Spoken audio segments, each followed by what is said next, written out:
Holy crap. What a World Cup we had.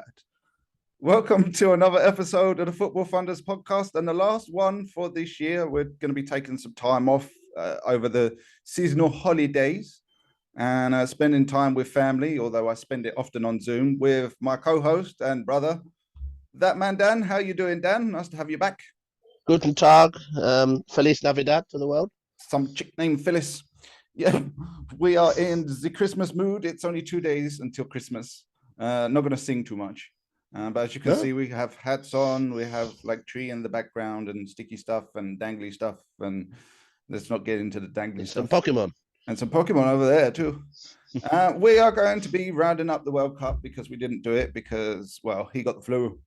So we were waiting for him because podcasts, just me, they're not much fun. We're gonna talk World Cup, and we're going to talk some fun news for Charlton and Manchester United, which should make for some good fun coming up. So we're going to start off with a quick roundup of the World Cup, and we're going to give you our teams. But before we do, we are going to give a quick shout out to our associates at Let Us Talk Mental Health, the football team raising money for mental health charity Mind. You can follow them on Twitter at Let Us Talk _MH, and if I've gone the right way, I have the Proper Blokes Club.co.uk if you like. That's their website. Now you can follow them at Blokes Club on Twitter, walking and talking, breaking the stigma surrounding men's mental health. Lovely jubbly. Big shout out to all those guys at Christmas. And if you are feeling a bit down or want to help somebody out, then go and donate or buy some merch for Let Us Talk, or go for a walk and a talk with the Proper Blokes Club. Any football coming up over the festive period for Let Us Talk, Dan? No, not that I'm aware of. No. And he's the assistant manager. It worries you, doesn't it, children? Yes. Well, not that I'm aware of. That's a no. Right, so we're going to quickly go over. Oh, press the wrong button here.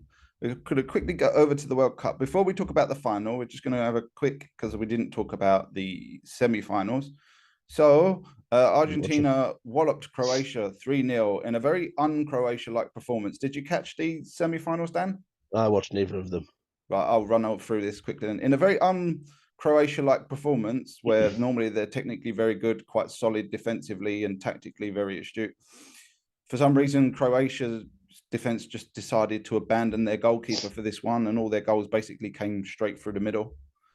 And on the next day of Christmas, or the next day of the World Cup, is it going to load? Are you loading? The Frog's Legs.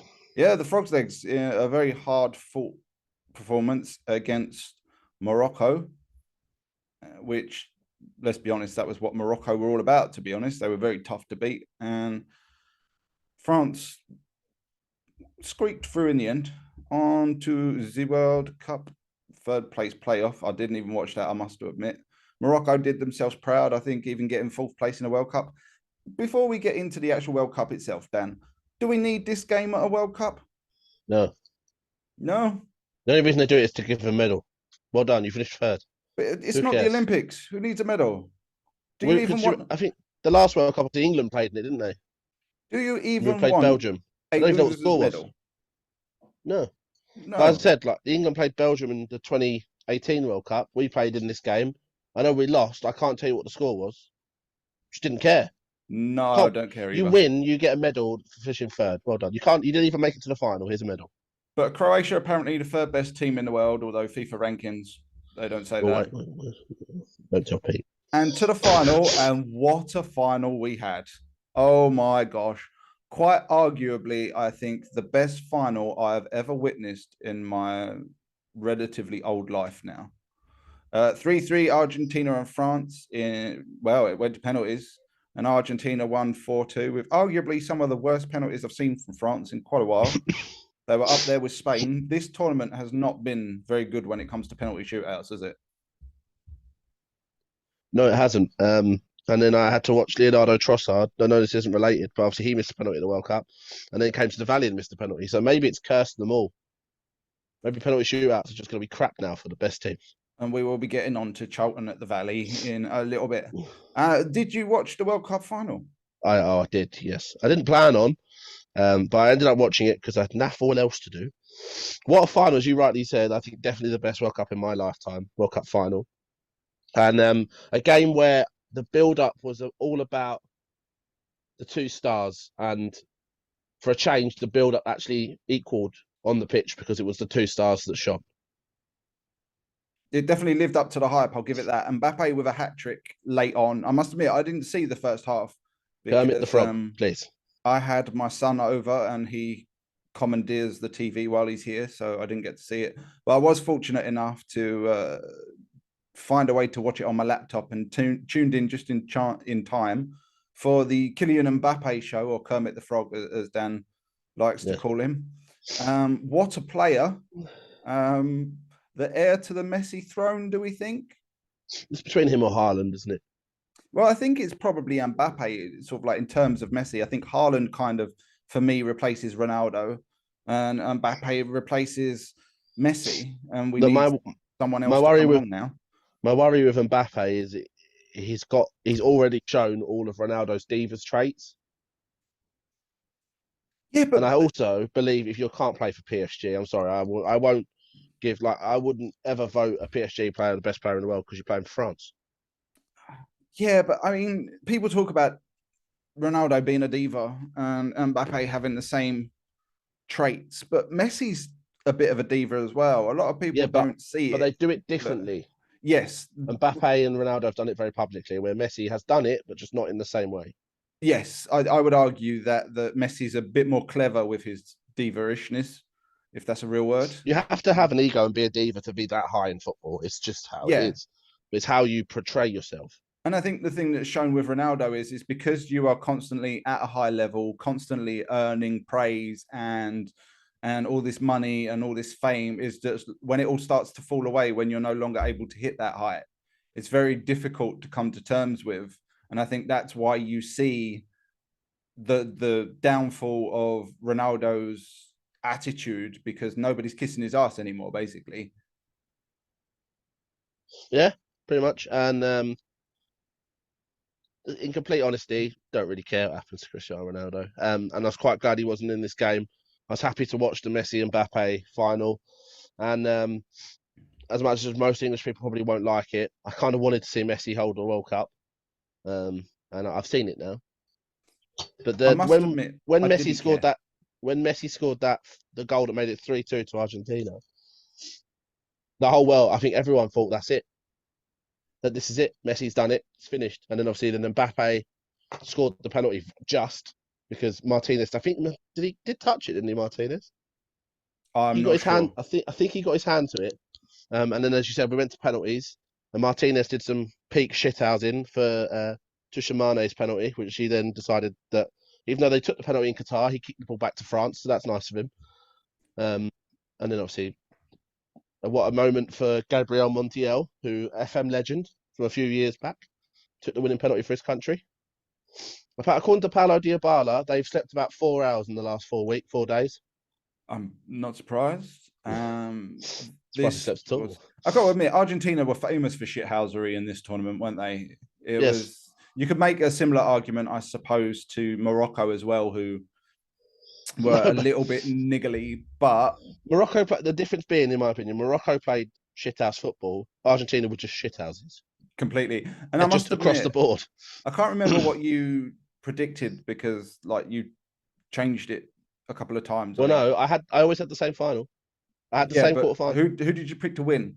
Brazil. Oh, okay, right. I think I predicted France, and then once Brazil went out, I then said Argentina will win it. Right, got it. I was going to say, I thought France's composure would lead them to win the final because of all the shithousery that Argentina were up to. I thought eventually it's going to come back to bite them and they'll get sent off or something, and France would keep their composure and win. But I think, to be fair, I don't think France turned up for the first half, did they? I mean, well, they didn't really turn up until about 10 minutes left. Yeah. But I think the main reason they lost, and as we should have lost it in normal time, when me and you sat down to have that podcast before the England-France game, I said France can't defend. Well, they proved it. They cannot. Yes. Their defence is awful. You can say what you want about the players in there. That defence just was not good. And I don't think either of us has got any French players in the back three, right? In our back four for tournament. I have. We'll get into that. I have. If I have now, I look like a twat. But I don't think I do. I think the good thing about this World Cup final is the final itself is the standout memory for the whole tournament. If you go back and look over the whole tournament, there's some great goals. There's some wonderful moments. You know, Morocco, arguably for me, I think team of the tournament. Would they be your team of the tournament too? Yeah. They've got to be. Yeah, hands down. And but overall, you just see this wonderful final where two of the biggest stars on the planet turn up and do exactly what they're supposed to do. A lot of people argue that some of the big names don't turn up on the big occasions and they bottle it. But on this occasion, Messi and Mbappe turned up spectacularly. I will say, for someone that I think a lot of people had written off, and having watched like the full game, Argentina fell apart when Di Maria came off. The minute Di Maria came off, they didn't look right. So he was really big part of their game. And obviously I said it to Ryan that day, or I think the next day. Lautaro Martinez, I've lost faith in the boy. Yeah, Dan was not complimentary about Lautaro Martinez. He probably could have been the leading goal scorer in this tournament with the chances he's had. I don't think he's come away with a single.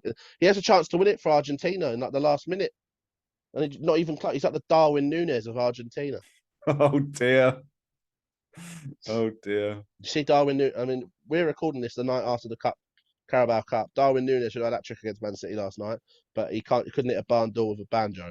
I feel sorry for Darwin Núñez because I don't. He's not a good footballer. He either looks fantastic or looks like what everybody chants at him, which is you're just a shit Andy Carroll. Yeah, he is a shit Andy Carroll. But I also feel sorry for Mbappe because who else goes to a World Cup final, scores a hat trick before penalties, scores a penalty as well. And this is another thing we're going to bring up while we're just going round and round on this one. Why don't penalties in penalty shootouts count in your goal tally at the end of a tournament? Surely they should. A goal's a goal. No, because it's not classed as. There is an official reason, and I can't remember what the official writing is, but basically it doesn't count as a in-game situation. Right. Well, if anybody can find the official reason, then let us know on Twitter at FBallFunders, I think it is, or what's our email address, Dan? FootballFunderspod@gmail.com. There we go. So let us know if you've got the answer, because we don't. But I do feel sorry for Mbappe. 3 goals plus a penalty in the shootout, and he's still not a world champion. Well, technically he is a world champion because he's won it before with France, but not on this occasion.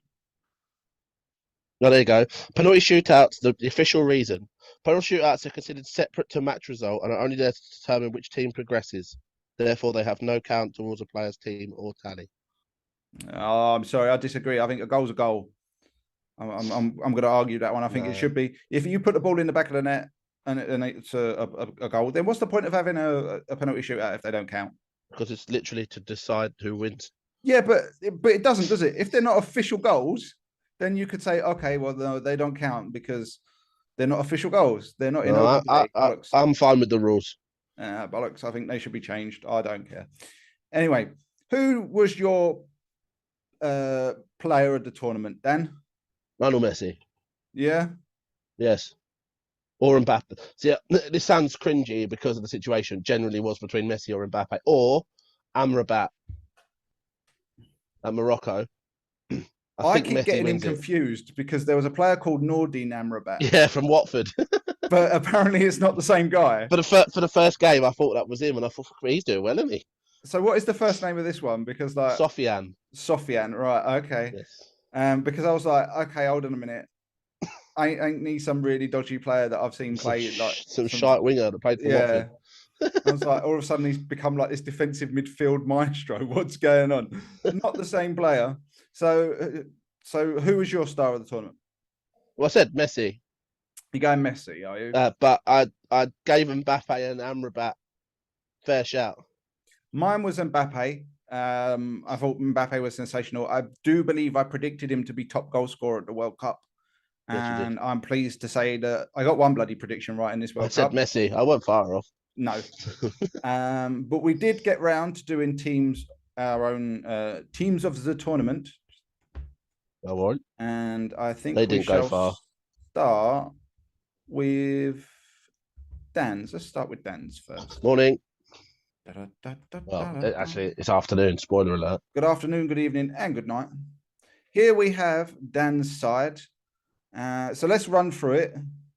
I can't even pronounce this goalkeeper's name. I'm going to call him Bono. Bonu. Is it Is it Bonu? Bonu? I thought it was Bonu. It The might not Moroccan be. goalkeeper Bonu, who I believe plays in Portugal, Benfica, I think. Not for much longer by the looks of it.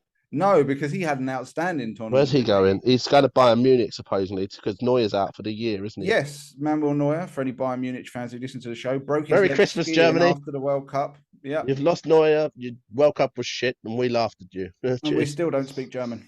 There you go. So yeah, go on and make your case for Bono.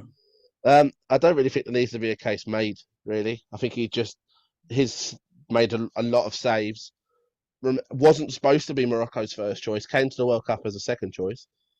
First choice gets injured, I think, in the first game in like the warm up or something. Wasn't this the no? It was who was the guy? Who was the goalkeeper who got like the concussion that we talked about? No. Was that for Morocco? I have no idea. I'll Maybe have to go back and look in that the one up. first game. Yeah, Yeah, and it was the keeper. had Morocco, about 14 minutes stoppage time in the first half because Well, that was Iran, when that was our was it game. Iran? Okay, Yeah. well, I'll take your word for But it. anyway, he wasn't the first choice keeper, but came in, kept his side in it. As much as people will say the defence, and we'll come on to some other, as you can see, we'll come on to a few more key Moroccan players. But I think without him, they do not get anywhere near the semi-final. I quite agree. There were, for me, I think there was three. For me, it was him or Martinez. I think for me there was three. I think it was him, Martinez, or Livakovic of Croatia, who's been outstanding. He shit the bed against Argentina. He did indeed, but to be fair, his whole defense abandoned him. If you go and watch two of the goals, literally they just punt a ball over the top, and then Julian Alvarez just runs straight past the defense like they don't even know he's there, and then just puts it past the keeper. I saw, just changing subject quickly, staying on that penalty that the keeper gave away for Argentina against Argentina, the Argentina-Croatia game. Did you think it was a penalty? I did. I thought it was a stone wall penalty. So did I. If but there seemed to be some kind of debate, and I was going, why are they debating? There was no penalty. They were like, their argument was, where could he go? And it doesn't matter where he could go. If you come out and you get the ball, that's not a foul. You have to get the ball. The minute you don't touch the ball, penalty, done. So on to your right back, which is Achraf Hakimi of Paris Saint-Germain and Morocco again. See. Were there any other candidates? Because I can't really think of any. I think Denzel Dumfries did all right with Holland. I've got my candidate, which I'll go through in a minute. But yeah, so my thinking was going to be him or Jules Koundé, right? Because I didn't think there was many wing backs that jumped out at me. Because for Denzel Dumfries did okay, but I thought he was better at the Euros than he was at the World Cup. I don't know if that affected my choice, but I just thought Hakimi was the best. I think he played so well for Morocco. We'll get onto another Moroccan obviously in a bit, and then there's one that just missed out. But I just thought Hakimi was so good defensively, and when they went forward, Hakimi always had a way, was always part of it. So I thought I couldn't leave Hakimi out. I agree. On to Romero. You've picked Romero as one of your centre halves. He's a beast. I love this man. He's hard as nails, and he's a shithouse, which means he gets a little bit of a vote as well. I just think Romero's really solid. I didn't really. This is partially a vote because he has to play next to Otamendi. So it's kind of he's doing two men's job because Otamendi's crap. I was really surprised that Otamendi started ahead of Lisandro Martinez of Man United, given Martinez's level of shithousery and also how good he's been for Man United. But you called it. Romero and Martinez next to each other, then it's just shit out. Like you both get sent off. But yeah, both Romero and Gvardiol, I think, from Croatia, centre back pairing, both just phenomenal centre halves. Both probably the key to the defending for Croatia and Argentina at the tournament. I don't think Croatia gets to semi-finals without Gvardiol. Livakovic too, but I think Gvardiol played a massive role. I completely agree. For me, I think he was the centre half of the tournament, defender of the tournament for me. And at left back, you've got Molina of Argentina. Yeah, this is cheating. Technically, he's a right back. But, I mean, Molina, I think we saw it in the final, saw it against Netherlands. Sorry, Holland. Sorry, Dutch people.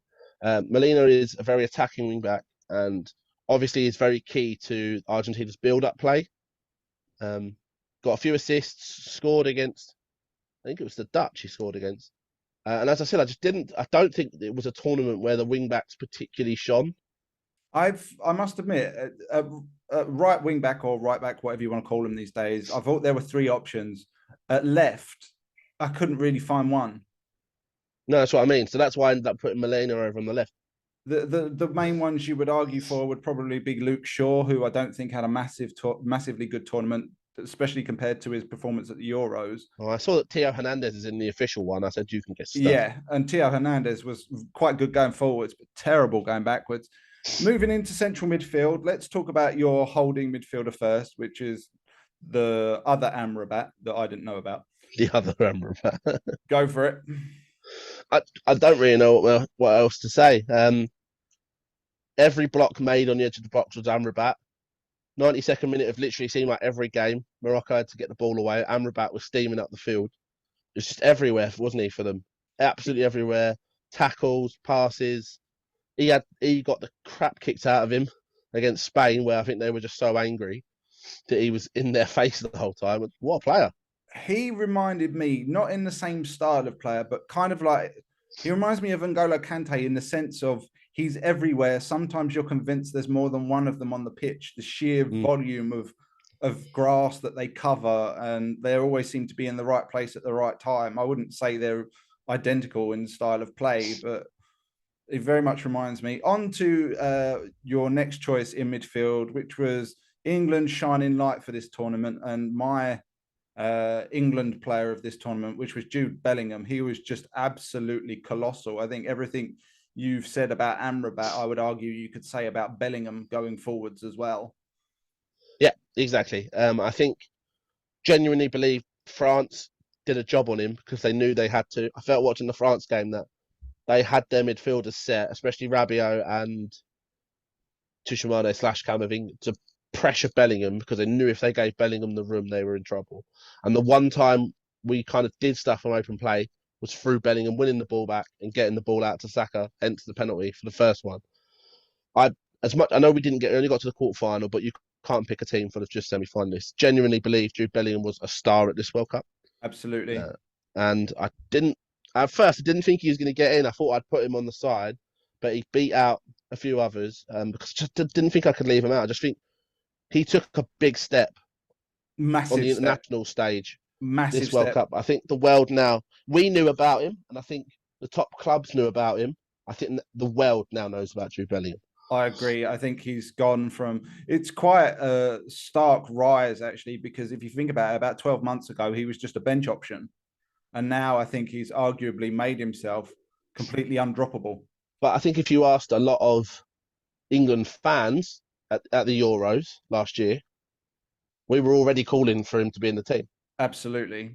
And so I think even 12 months ago, he should have been in the team. But at least he's got in the team now. He's got to continue in the team because Bellingham and Rice can be our centre mid pairing for 8 years, 10 years if they work together because they're both at that age group. And then build around them. But I just thought Bellingham was a star.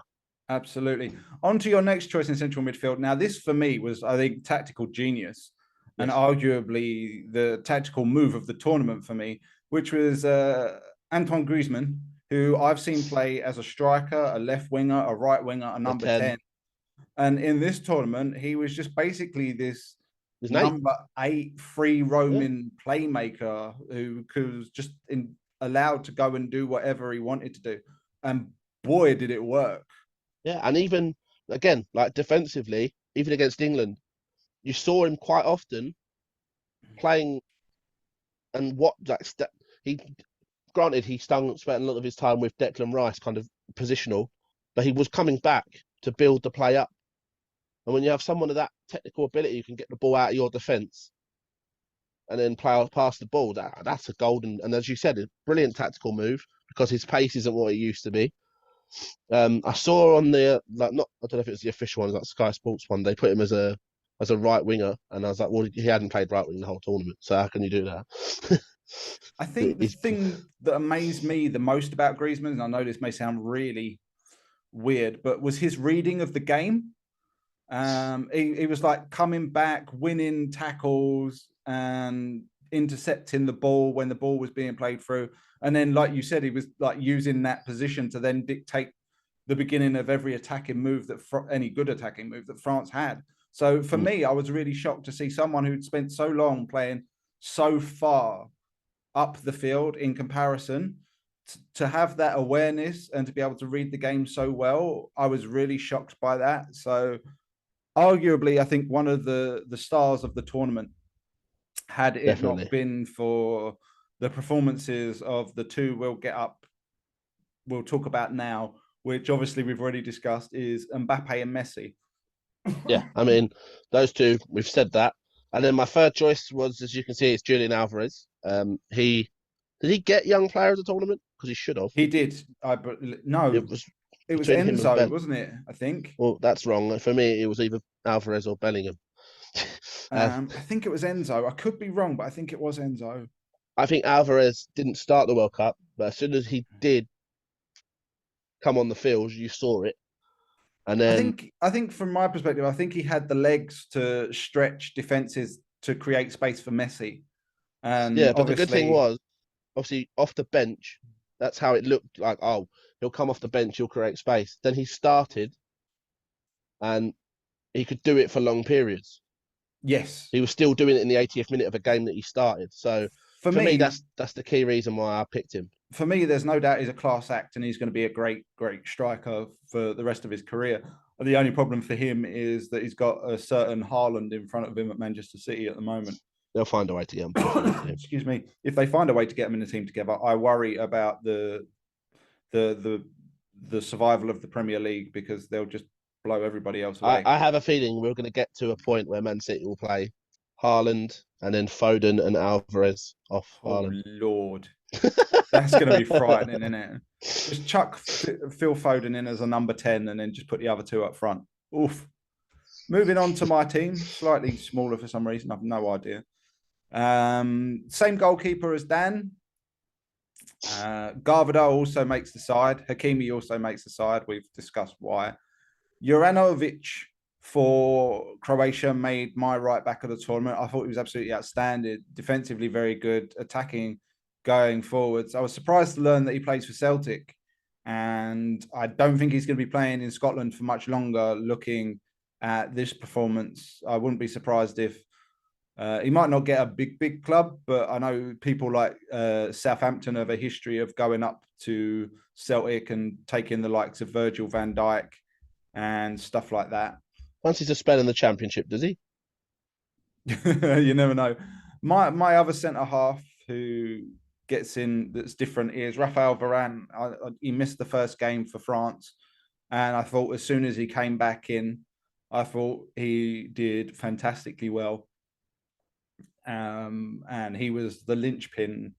And in the final, there's this moment where he's just absolutely exhausted. He literally can't run anymore and gets taken off. And I think about the, excuse me, terribly sorry, about the 108th minute or something, because he literally doesn't have any legs left. I thought it was outstanding. Midfield, exactly the same as Dan's. There's very little surprise. Those three were absolutely outstanding. Messi and Mbappe up front, of course, the same as Dan's. But the only difference between me and Dan was I went with Cody Gakpo of the Netherlands, Holland, the Dutch, whatever you want to call them, whatever we have to call them. I thought he was a winger when the tournament started, and I was very surprised to see him playing up front and directly through the middle. And I'm going to say this, and people might completely disagree with me, but Dan probably will disagree with this, but I get a bit of the Van Persies about him. I don't know if you feel the same way, Dan. He's got the stature and the technique, and he's clearly a goal scorer. So I barely watched any Holland in this tournament, so I can't really comment. They seem to be on TV when I couldn't watch a game, so I can't really comment. Okay, well then that shuts that down, then, doesn't it? Yeah. Do you have a player who you thought was who surprised you at this World Cup that wasn't Moroccan? Jude Bellingham? Like, I knew he was good. I didn't know he was that good. I'm trying to have a think. Alvarez. I knew Emi Martinez. A lot of people would say, but I think everyone that watches Premier League football knew how good Emi Martinez was. I think the one that really surprised me, and he's probably more of an unsung hero, was Argentina's. I think it's Alexis McAllister, who plays for Brighton. He is much better than I thought he would be. I've seen him play for Brighton. I didn't think he was amazing. I've heard people talk about how good he is, how gifted he is, but I haven't really seen it at Premier League level. But at this World Cup, I thought he was a completely different player to the one we've seen at Brighton. Well, I know he was hoping to come back and play in the Carabao Cup quarter final, but unlucky, Alex. Never mind, mate. Speaking of playing in Carabao Cup quarterfinals, as Dan's just mentioned, Charlton shithoused their way to knocking out Premier League Brighton in the Carabao Cup, which has kicked off about 5 days after the World Cup ended. Domestic football is back and running. And rather ironically, for the pair of us, it's actually lined up Manchester United versus Charlton Athletic at Old Trafford in the quarterfinals. Yes. So Dan, go on. There's been so much going on at Charlton. You've got a new manager, you've got new members of the board. So pick your chin up and go for it, lad. I have bugger all to say about the new people because I don't know who any of them are, including the new manager, whose record as a manager is abysmal, but we'll give him his time. But yeah, we played Brighton on Wednesday. I had a bet that Brighton would win 6-0. It didn't happen. How much did you put on? Only £1, but I was going to win like 200 quid. Yeah. Because the weekend we'd lost to Bristol Rovers and been bitch slapped, for no better word. And I thought Brighton are going to dick us here. Did they have Alexis McAllister? That was the question. No, he was, that might have been why they didn't get 6 then. He's too scared of coming to the Valley, which I understand. Yeah, so do I. It's bloody cold down there. I understand, you don't want to play against George Dobson. I get it. I've seen him. I wouldn't want to play against him. It's even colder after you've just come back from Qatar. But yeah, last game for our caretaker, who, bless him, has been put in a bit of a shit situation, but which caretaker isn't? Jason Pearce and Anthony Hayes have done a really good job. Our players look like footballers for the first time this season. Ryan Innes didn't do anything stupid for the first time this season. And George Dobson showed that he, in fact, is the world's best footballer. Because everyone in the Premier League has been tugging on themselves about Moises Caicedo for about the last 7 months. Dobbo gave him a nice early kick, and he didn't say anything after that. And we didn't try and score because what's the point? We can't do it in a league game. We can do it against Brighton. So we just defended for our lives. I don't know if you've seen it, but I officially saw the best dive in existence. I have not. You'll have to send it to me. Ecuador left back. Ecuador. Is at the World Cup. Estrapatin? I know who you're talking about. I can't pronounce it. I know who you're talking about. Played for Brighton. He, about the 93rd minute, goes in the box. Raksaki, who we have on loan from Palace, who Charlton Brighton game. The Charlton Brighton game to be a Palace player. Ooh. Bless him. There's a lot of songs about Palace, and they weren't very polite. Raksaki slips and he gets the ball, and then he tries to dives, but he's already on the floor before he's thrown his arms up in the air. Oh dear! And it's like, you're already on the floor.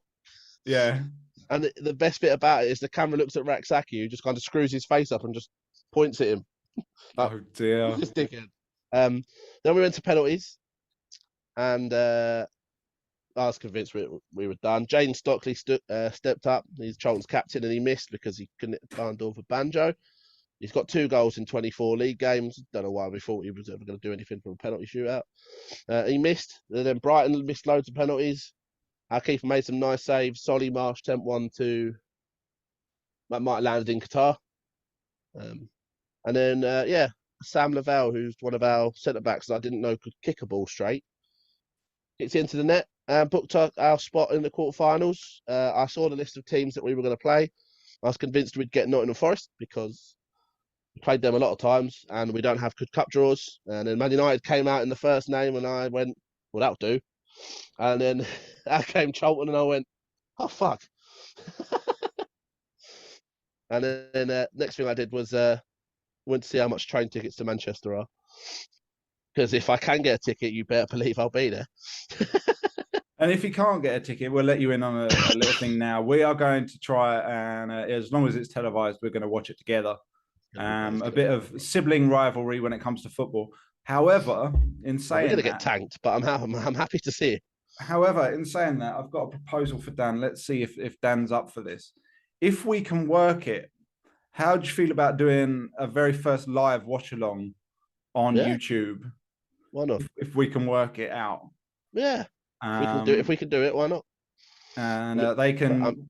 Bear in mind, I mean, if I get a ticket, then no. Yeah, this is, of course, if Dan doesn't get a ticket. I won't be going with him. I have other responsibilities. I can't be gallivanting off to Manchester in the middle of the week, unfortunately. But Dan can. But yeah, no, we may, if it's possible, we may go live and you can watch the sibling rivalry and the shithousery explode. As Manchester United spank Charlton. But it'll all be worth it. Going to possibly be a spanking, bearing in mind the form that Marcus Rashford's in, because I don't know if you've seen his goal against Burnley. Just basically went through every Burnley defender like they weren't there and smashed the ball in the back of the net. Delighted to see Aaron Wan-Bissaka back in the first team and playing. He gets a lot of stick. Won't last long. I don't know. Ten Hag has come out and said that he's got a future at Old Trafford. So, and judging by, he said the same about Ronaldo. Yeah, but that was Ronaldo's doing. I'm pretty sure Aaron Wan-Bissaka, if he could stay at Man United on the 140 grand or whatever he's on, he's staying. But for those who say that Wan-Bissaka isn't very good going forwards, I suggest you go and watch the highlights on YouTube or wherever else you can find them of his assist for Christian Eriksen. For somebody who can't allegedly cross a ball or pass a ball very well. I respectfully disagree after seeing this assist. Have you seen it, Dan? No, I was watching Charlton. Right, we'll go on to Twitter or whatever and have a look because it's absolutely ridiculous. Man United beat Burnley 2-0. Marcus Rashford was on another planet. He was doing his best. I think he stopped worshipping Ronaldo and has started worshipping Kylian Mbappe himself. by the looks of it. And himself. Yeah, it's nice to see Marcus Rashford back. Poor old Donny van de Beek. Cup game after the World Cup, he's still there and he couldn't even get a start. On the bench, still. Literally, I think they had Casemiro at centre half. Bench warmer. He might play against Charlton. There you go, Scott McTominay in central midfield, who did not have a game and has got a lot of stick for it. You mean Scott McTominay had a bad game? Yeah. Oh, I'm a bit confused because Casemiro has been so good for us in midfield. So why would you then put him in defence when Scott McTominay plays in defence for Scotland? So you would think it would have been the other way around. Yeah, but Scotland shit. Yeah, but you would think of the one that's got the most experience playing centre half, it would be Scott McTominay. But there you are. I don't think Scott McTominay should be playing for Manchester United at all. Would you accept him at Charlton? Yeah, because we're Charlton. We're in League One. You're not bad. In place of Dobson? No, Dobbo's better. George Dobson is a beautiful human being. Dear. Genuinely, again, going on a bit of a detour, but Charlton's best players, literally the pair of them playing central midfield. We just need other players around them that know what football is. Well, it looks like you've potentially got a new source of income coming into the club with who's the new guy that's coming that you're not happy with? Isn't he? We have no idea. Director of finance? No, he didn't come in. The guy that was supposed to come from Sunderland. Yeah.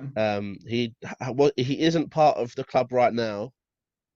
But the guy that has become our director shares a business with him. So, right. The general consensus seems to be that this is like the beginning. They're putting them in place, and then eventually they will take over. That's the kind of public perception. We'll see what happens. It's Charlton. Who knows at this point? Just exist is all I'm after, really. Yeah, and not get relegated. Manchester. No, we can get relegated. I don't really care. I genuinely believe, and that a lot of Charlton fans won't like this, going down probably isn't the worst thing we could do if it means you get rid of Sangard. Starting again. This squad needs to be dismantled, and everything needs to be rebuilt from, as I said from a few weeks ago on the podcast, from the top up. So if Sangard does go, that's fine. We've got a new manager now in Holden, who's now got a director of football in Andy Scott, Right. the old Brentford manager, that knows football, which we've been saying Sangard needs to do for a long time. If Holden's contract, by the way, is only till the end of the season, Right. Okay. so He's gonna have we'll to see prove if himself.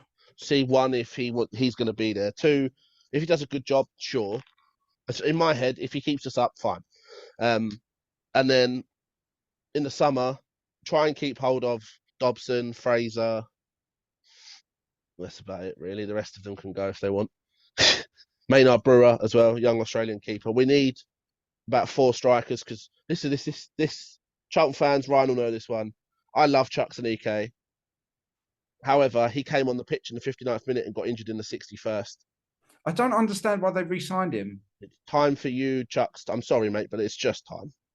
They've don't re-signed him understand. because when he does stay fit, he's probably the best striker in the league. Yes, But he's never fit. But he's never fit. You knew he had an injury problem. That's why you let him run his contract out, if I remember rightly. And then he went. No, we were trying to keep him. Were you? We were trying to keep him, yeah. But we were trying to keep him. His contract expired, right? Yeah. And then he went to, where was it, Birmingham? He went to Birmingham with Boya. And then you paid money to bring him back, knowing full well that he. It's because so when the year that we had him, when we sold him to Birmingham, that January to May time, he didn't get injured for that period. Right. And he was so good. Well, you know, Ronaldo's available on a free now. He's not, is he anymore? Is he not? Signed that deal with the Saudi Arabian club, isn't he? 2 years as a player, then 5 years as an ambassador. Has it been signed? Has it been formally announced? I don't think it's official, but... Well, come on then. Tell Sangard to get in there. Offer him a packet of crisps and lifetime. Sangard wouldn't pay my wages, let alone his. Doesn't Sangard pay your wages? You do work for Charlton, technically. No, I work for the community trust. But you walk around with a Charlton badge on every day. Yes, because we're Charlton for the community trust. But even though he's wearing a German football shirt right now. Hertha Berlin. Yeah. Yes. He's got quite a checkered supporters history, as Dan. He just likes a football shirt, really. I just like football shirts. You're nice. If it's nice and cheap, I'll get them. He's got a huge pile of them from all over the world. Have you got a Croatia shirt, by the way? No, I don't have any international shirts. What do you rate? Do you rate the Croatia shirt? No. No? No. Jam jar? What? It looks like a jam jar lid, doesn't it? Yes. Okay. Yes. We need to play a new game now because if you know what it is, meme you sent me, it was like, let's play. What is it? Jam jar lid or chic? So now what we need to do is got to be jam jar, chic, or Croatian shirt. The problem with the Croatian shirt is it looks too much like the dining cloth that my mum had when I was a bit younger. It reminds me of Christmas. I don't like that. I don't like checkered patterns, to be honest. I'm not a checkered fan. Oh dear. I don't like a plain shirt. I don't like a shirt that's just red, for example. There's nothing to it. Any World Cup shirts while we're on there that tickled your fancy? Like the Argentinian one, I thought that was very smart. I hated the England one. I hate the blue. I'm going to go controversial here, and you're not going to agree with me because you've just said so. But I actually quite like the England shirt. No, I don't do the blue. I didn't think it was that bad. That's the blue. I can't deal with the blue. Why, by the way, playing red and white and blue? Exactly. I have no idea. Where's the blue come from? It's like the last 5 years. Everything blue? Yeah. No idea, especially when our international flag is red and white. Yes, red and white. Makes no sense. But there you go. How are you, before we sign off, how do you feel looking back now on England's performance at the World Cup? I think, because obviously we haven't done a podcast since we got there. Since we got knocked out. No, I'm very proud of the England team. I know we lost in the quarterfinals, and people will say that's not good enough. We lost to a side that got to a final, an experienced side at a World Cup. I still think we're a side that hasn't reached its peak. I think we've finally shown our attacking talent at a tournament. It was the first time I think Southgate's unleashed some attacking football. Agreed. And after, I generally came out of the World Cup thinking, I said it to Ryan and I'll say it on the podcast. I still think Harry Kane scores that penalty and doesn't send it back home. I think we'd go on to beat France. Whether we'd win the World Cup is another thing. But I'm genuinely excited for the future. I think we've still got, as I said, Rice is still quite young, Bellingham, Rashford, Kane. If Jadon Sancho can sort himself out, Bukayo Saka. There's Reece talent in this team. James, There's Trent talent in this team to go forward. My only concern is, and we've said this off the podcast, but I'll say it now, is we don't seem to have anyone up and coming to replace Harry Kane. That is my only real concern with this England squad. Callum Wilson's okay. Tammy Abrahams is okay. Ivan Toney's got so many FA charges against him now. He's probably got more charges than what he's earned in a week. I still think it's going to end up being Rashford. I would probably, if Kane's not fit or needs a change of pace, I would say in another world we don't have this problem because it's Mason Greenwood. But sadly, Mason Greenwood's a bellend. He's a dick. There's no other polite way of saying it. No. So that's that. But in another world, that's quite a handy replacement. It is indeed. And Gareth Southgate, there was some speculation following the team's exit, which it does seem to happen with every team. It's not just England. The minute someone goes out of a World Cup or a Euros, automatically there is like is their manager staying? Is he going? Is he fired? You know, it's been the same with Deschamps. There's been talk about him being moved on with Zidane. Southgate has announced that he's going to stay until the next Euros and see out his contract. You happy with that? Yeah, I mean, I was someone who, after the Nations League, was starting to join the Southgate needs to be moved on. And we had quite an open conversation, didn't we, in the World Cup preview about what we felt Southgate needed to do. And he came out and kind of did everything we wanted him to do. He played that attacking formation. He stuck to it as well. When in that France game, he could have very easily gone 5 at the back. So, yeah, no, I think he deserves another chance. We've shown attacking football. Carry it on. We've got to go into the European qualifiers with a difficult group. We've got to play Italy and Ukraine. So that's going to be difficult. I still think we get out of it. There's another Nations League coming as well, which is just joyous. No, there's not. You're right, it's the qualifiers. I was going to say we're in League 2, so yeah, but we didn't qualify. That's after the Euros because we got relegated. So as I said, we're in a group with Italy and Ukraine and Malta because I've been looking at me and my friends might be going to the England-Malta game in Malta. No, don't blame you. Next Get a nice holiday in. Yes, exactly. So yeah, I think as long as he carries it on, I'm quite happy with him. Yeah, I agree. I think there was a big improvement in the terms of the performances, and there was definite signs of him growing tactically as a manager. So I wondered what the spark was. What was it that made him go, well, no, we're going to do it this way, sod it? I think he realised after the relegation from the performance for the 2-Bob League, whatever it's called, the Nations League, it is the Nations League, isn't it? I think he just realised it was just like, I can't be playing 3 at the back. It's too defensive. I can't have two bizarre. Oh, sorry. Hello, you've gone, Dan. Try again. I just say it's bizarre because in a world where football is now kind of dominated by midfielders, we just had so much space. Every team just taking the piss out of us in the middle. Yes, and I think he learnt that very quickly after I've said on the podcast against in the Iran game when we smashed them but conceded 2 goals. I think he realised that area in central midfield was a little bit dicey, so he put